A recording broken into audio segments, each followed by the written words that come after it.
Hello दोस्तों, welcome to our channel audio daily tales. आइए अब शुरू करते हैं हमारी नई कहानी जिसका नाम है आहट बंद दरवाजे के पीछे। ये कहानी एक गैंगस्टर की है जो एक ऐसे उधेड़बुन सिचुएशन में पहुंच जाता है जहां उसे अपने आप को अंत में गोली मारनी पड़ती है। एक 15 साल की लड़की जो अपनी जिंदगी व्हील चेयर पर बैठकर बिता रही है। उसके दोनों पैर एक एक्सीडेंट में खराब हो चुके हैं। अपनी माँ और केयरटेकर के साथ वो रहती है जिसका नाम मान्या है। मान्या अपने पिता के बारे में कुछ नहीं जानती। उसके पिता कौन थे, कहाँ हैं, कहाँ रहते हैं, क्या करते हैं, इन सभी सवालों के जवाब वो नहीं जानती। वो अपनी माँ से इस बारे में अक्सर पूछती है, लेकिन उसकी माँ उसे कोई जवाब नहीं देती थी। बस वो इतना कहती थी, वक्त आने पर मैं तुम्हें सब कुछ बता दूंगी। मान्या जानती थी उसकी माँ उससे कुछ छुपा रही है। उसके पिता का कोई ऐसा सच या राज है जो उसकी माँ उसे बताना नहीं चाहती। एक दिन की बात है जब अनन्या की माँ एक इम्पॉर्टेंट कॉन्फ्रेंस के लिए शहर के बाहर गई थी। तब एक गैंगस्टर जो अपने साथियों के साथ पुलिस से बच के भाग रहा था।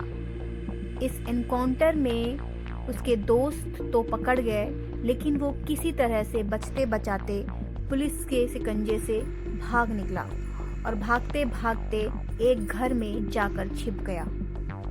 लेकिन पुलिस ने उसको चारों तरफ से घेर लिया और उसे पकड़ने के लिए उसी घर के बाहर नाकाबंदी करके खड़ी हो गई।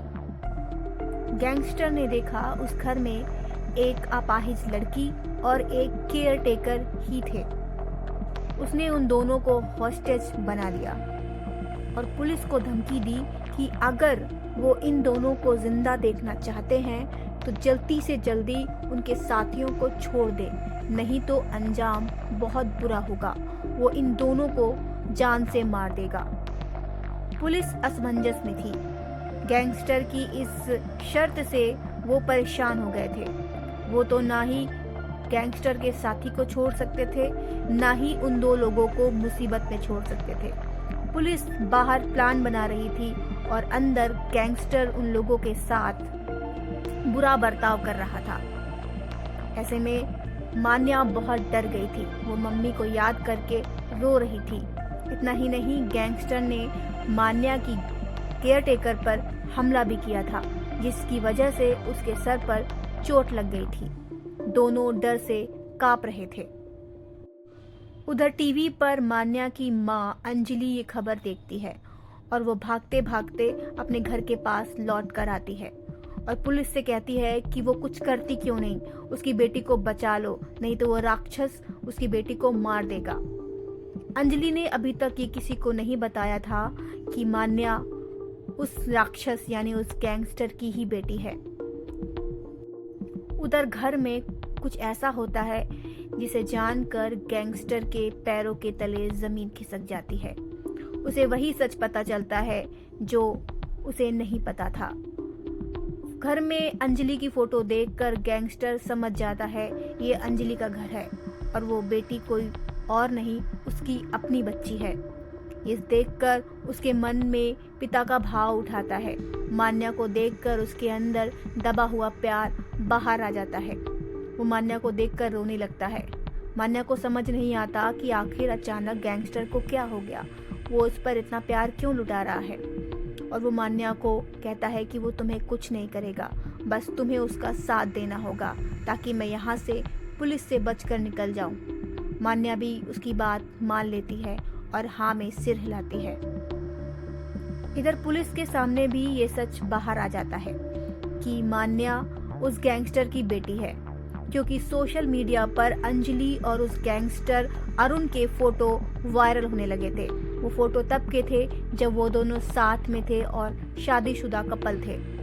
जब पुलिस को ये पता चलता है कि मान्या उस गैंगस्टर की बेटी है और अंजलि का पति है, तो वो उससे कहते हैं कि तुम जाकर उन लोगों को बचाओ। वो उसका पिता है, लेकिन वो उसे कुछ नहीं करेगा। एक बाप अपनी बेटी को नहीं मार सकता। पुलिस अंजलि पर दबाव बना रही थी कि वो कुछ ऐसा करे जिससे गैंगस्टर उन्हें छोड़ दे और उन्हें उसके साथियों को छोड़ने की ज़रूरत ना पड़े। पुलिस की ऐसी बेकार बातें सुनकर अंजलि को गुस्सा आ जाता है। वो तैश में बोलती है, आपका दिमाग खराब है, वो कोई नहीं है, वो कोई पिता विता नहीं है। अगर पिता होता तो अपनी बच्ची को ऐसे छोड़कर नहीं चला जाता। आज तक उसने उसकी शक्ल तक नहीं देखी है, वो उसे पहचानता तक नहीं है, वो नहीं जानता कि उसकी कोई बेटी भी है। तो आपको क्या लगता है कि वो उसे छोड़ देगा? वो तो जानता भी नहीं कि जिसने उसे बंदी बनाया है वो उसकी अपनी बेटी है। वो कोई नहीं, वो एक राक्षस है, राक्षस। तो पुलिस कहती है हम उसको ये बात बताएंगे कि वो बच्ची उसकी खुद की बेटी है। उधर घर में हालात पूरी तरह बदल चुके थे। गैंगस्टर एक पिता बन चुका था। घर के अंदर गैंगस्टर अपनी बेटी मान्या से प्यार से बात कर रहा था, उसका ख्याल रख रहा था। तभी पुलिस एक अनाउंसमेंट करती है और कहती है कि अरुण, तुमने जिस बच्ची को हॉस्टेज बनाया है, तुम्हें यह जानकर बहुत खुशी होगी कि वो तुम्हारी अपनी बच्ची है और हमें नहीं लगता कि एक बाप अपनी बेटी को मार सकता है। इसलिए तुम जल्द से जल्द उन दोनों को छोड़ दो और हम तुम्हारी किसी भी तरह की कोई शर्त नहीं मानने वाले और हम जल्द ही घर के अंदर आके तुमको पकड़ लेंगे। अरुण ने जब ये सब सुना तो उसे लगा कि ऐसे में तो उसका सारा प्लान चौपट हो जाएगा। तो उसने पुलिस की बात का जवाब दिया। उसने कहा कि चाहे जो भी हो, और मैं तुम्हारी बात पर बिल्कुल यकीन नहीं करता, तुम्हारे कहने से कोई भी लड़की मेरी बच्ची नहीं बन जाएगी। मैं इन चीज़ों में नहीं मानता। और हाँ, अगर ये अपाहिज लड़की मेरी बेटी है भी तो मुझे कोई फर्क नहीं पड़ता। मुझे 2 मिनट नहीं लगेंगे इसकी सांसें रोकने में। तो पुलिस इंस्पेक्टर, ज़्यादा दिमाग मत लगाओ और जल्दी से जल्दी मेरी सारी शर्तों को मान लो, नहीं तो मैं इन दोनों को जान से मार दूंगा। ये कहकर गैंगस्टर जैसे ही पलटता है वो लड़की जोर जोर से रोने लगती है। उसने सब कुछ सुन लिया था। उसने सुन लिया था कि गैंगस्टर उसको जान से मार देगा। वो गैंगस्टर से रो के कहती है, अंकल, क्या आप मुझे फिर से गोली मार दोगे? ये सुनकर गैंगस्टर हैरान हो जाता है। फिर से मतलब? उधर पुलिस अंजलि से रिक्वेस्ट करती है कि वो अरुण से बात करे और उसे समझाए कि वो लड़की तुम्हारी बेटी है। तभी अंजलि की आवाज आती है। अंजलि अरुण से कहती है, अरुण, प्लीज मेरी बच्ची को छोड़ दो। उसने तुम्हारा क्या बिगाड़ा है? प्लीज उसे छोड़ दो।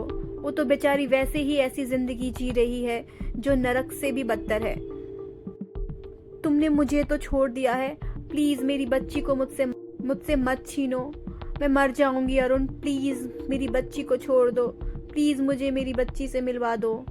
प्लीज तुम मेरी बच्ची को छोड़ दो। ये कहते हुए अंजलि फूट फूट कर रोने लगती है। अरुण बालकनी में आता है और अंजलि को रोते हुए देखता है। उसकी भी आंखों में आंसू थे। उसने कई सालों बाद अंजलि को देखा था।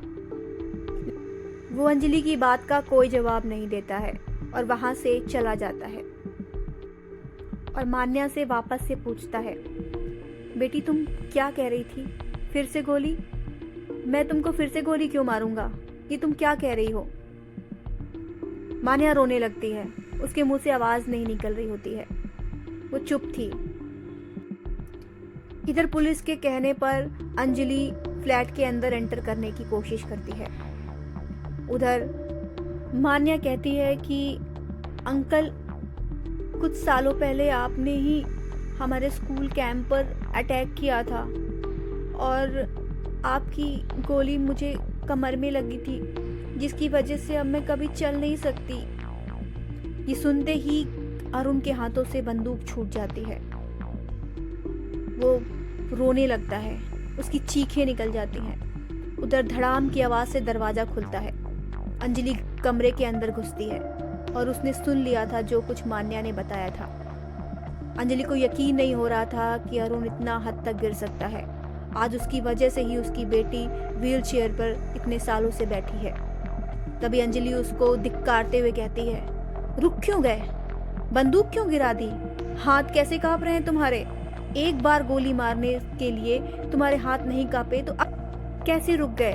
उठाओ बंदूक और खत्म कर दो इसकी जिंदगी। जो कुछ बची हुई सांसें तुमने इसको दे रखी हैं वो भी छीन लो। अंजलि की ये सारी बातें सुनकर अरुण टूट जाता है और फूट फूट कर रोने लगता है। बोलता है, बस करो अंजलि, बस करो।